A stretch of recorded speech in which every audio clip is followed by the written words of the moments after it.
Now, when a public servant receives what is alleged to be a bribe, then the onus shifts, and the onus is on the public servant to then say, and this is a provision of the Prevention of Corruption Act, then it is up to her to prove positively that what she received was not by way of a bribe. And frankly speaking, it makes, let me go a step further.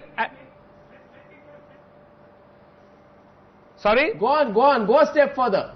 Sorry? Go on, please do. Sorry, and let me go a step further. It makes no difference that you're a minority shareholder of a company, so long as the company is so long as, after all, the other shareholders are people all closely connected with you. Now, you know, it'll be the easiest way to evade the charge of receiving a bribe. If a public servant was to form a company in which he kept a substantial shareholding, 20% is not a mean amount, and put all his cronies and his family members getting the rest of the shareholding. So, you know, that doesn't really wash. But as I said, this is not about merits, this is about bail. And on bail, one has to look at parity. Nobody else has got bail at the moment.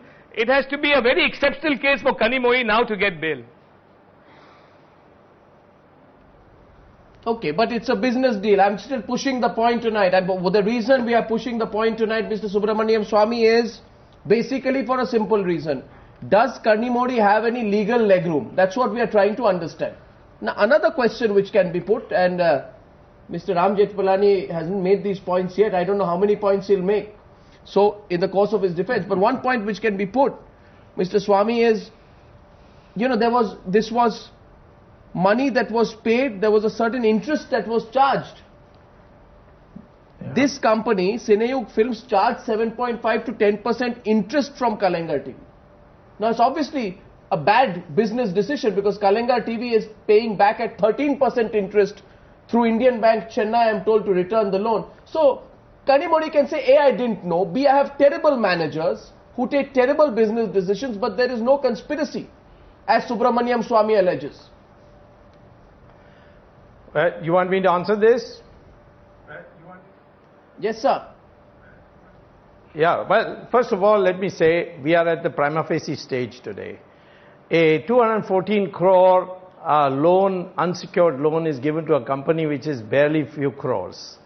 And then it is returned with interest after the whole matter is broken in the public domain.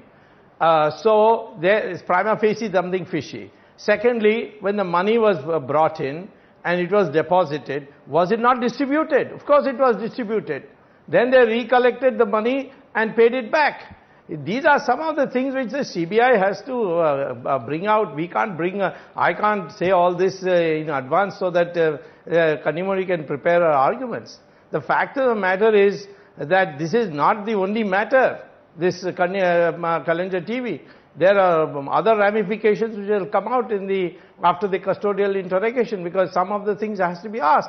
Then the other question about why Dayalu Amma has not been taken to custody, that's judicial strategy, or justice prosecution strategy. She is being named as a witness. She will have to come as a witness. She will have to either speak against Kanimozhi or herself be made accused under the section 319 of the CRPC.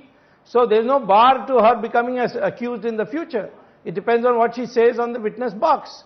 So these are some of the things which will come out. At the moment we are, as Mr. Mahesh Jethmalani himself concedes, we are in the prima facie stage. And this prima facie very clear, very suspicious. And therefore there has to be custodial interrogation, which means she has to go to jail. I want to spend a little time now by getting into the political impact of a dramatic development like Kanimozhi going to jail. Yes, Mahesh Jethmalani before that wanted to respond. Go ahead, Mr. Jethmalani. If your father is watching this show tonight, he'll be listening to you very carefully and maybe ask you to also switch sides. No, look, I disagree with Swamy on Dr. Swamy on two things. One is, I think we should be a little careful. The sub judice rule does apply, but you know, it's up to him. If he feels it doesn't apply, he's free to comment completely. Second, there's no question of me making a concession, because I'm not, unlike my father, I'm not defending Kanimozhi. In fact, I'm quite on the other side. But the fact of the matter is, there are two important fallouts of the arguments raised today, and those are politically significant. One is that if you say that Kanimozhi is a minority shareholder and therefore she doesn't deserve to be prosecuted, she's only a passive sleeping shareholder, then you bring into picture her mother, because she's a 60% shareholder. So by implication, the irresistible inference is that the mother must come into the picture because she's the majority shareholder and she must now be charge sheeted. The second thing is that the entire political conspiracy now, says Kani's lawyer, has been masterminded by Raja, which means that entire conspiracy theory which Karunanidhi had mouted in the past about, this being a conspiracy against the Dalits, now is something which is coming from the mouths of his own daughter. Well, the most interesting part of this is this, that I am told, I don't know the exact details, I am told that the CBI contacted A. Raja for questioning at about 11:30 a.m. on 24th December 2010. And I am told Kalangar TV, and this is the incredible part, started refunding the amount of 200 crore at 12:15 p.m. on 24th December 2010, within 45 minutes of Mr. Raja getting the phone call. Obviously. So there is some telepathic understanding that is going on here. The panic between the protagonists. The panic buttons were pressed immediately. It's incredible. And with wire transfer, you can do it very quickly. Even as you speak, the money can be put back. It's incredible. No wonder Kanimozhi says that I'm not, an easy person to strike at. Political implications, Aarti, it's not going to be easy. I mean, is the Congress ready for a situation where the DMK may pull out? A. B. If the DMK is in a position to form the government in Tamil Nadu with the Congress party's help, does that diminish its options? And what if the DMK can form the government without the Congress party's help? Will Karunanidhi then dump the Congress to make his point? Well, his options certainly increase if he wins enough seats to form a government on his own. Yes. But his options get very limited if he loses or if he's dependent on the Congress to form the next government. So I think 13th of May, we'll get some idea of how this is going to play out politically, because nobody's being able to say what the Tamil Nadu results are going to bring. They're talking about a close contest, and, some people are saying, in fact, the Congress sounds quite confident that the alliance is going to win. So, I think we're going to see some very interesting developments happening after the 13th of May. Mr. Swamy, your view on the political impact of this? Let me tell you, first of all, it's an assumption on your part that the congressmen are also not involved in this 2G scam. It's only the DMK. It will not be very long before you realize that some congressmen will also have to go to jail for custodial interrogation.